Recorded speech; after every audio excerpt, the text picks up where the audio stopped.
একবার এলিয়েন দেখেছিল মার্কিন বিমান বাহিনী ও গোয়েন্দা সংস্থা সিআইএ এর কর্মকর্তারা।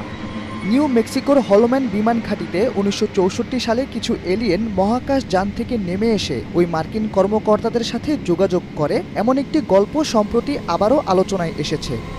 শুধু তাই নয়, শোনা যায় ৩টি মহাকাশযানে ভর করে আসা এই এলিয়েনগুলো ওই মার্কিন কর্মকর্তাদের সাথে কথা বলেছিল। তবে দুঃখের খবর হলো, যেসব মার্কিন কর্মকর্তারা তখন মহাকাশযানটির কাছে গিয়েছিলেন তারা খুব বাজেভাবে দগ্ধ হয়েছিলেন। এক্সট্রিম মশার কয়েল প্ল্যান্ট ফাইবার দিয়ে তৈরি, ডেঙ্গু, চিকুনগুনিয়া বাহি সহ যে কোনো মশার বিরুদ্ধে দেয় এক্সট্রিম সুরক্ষা। ২০০৩ সালে পুরো ঘটনাটি বিভিন্ন গণমাধ্যমে বলে বেড়াচ্ছিলেন সাবেক মার্কিন প্রেসিডেন্ট জর্জ ডব্লিউ বুশ। সে বছর দ্য এজ অফ ডিসক্লোজার নামের এক প্রামাণ্যচিত্রে জ্যোতির্পদার্থ বিজ্ঞানী এরিক ডেভিসের সাক্ষাৎকার থেকে জানা যায়, বুশ যেসব কর্মকর্তার কাছে এলিয়েনের এই গল্পটি শুনেছিলেন তাদের কাছে পুরো বিষয়টি জানতে চেয়েছিলেন। তবে ওই কর্মকর্তারা তখন বলেছিলেন এই বিষয়ে বেশি কিছু বলা যাবে না।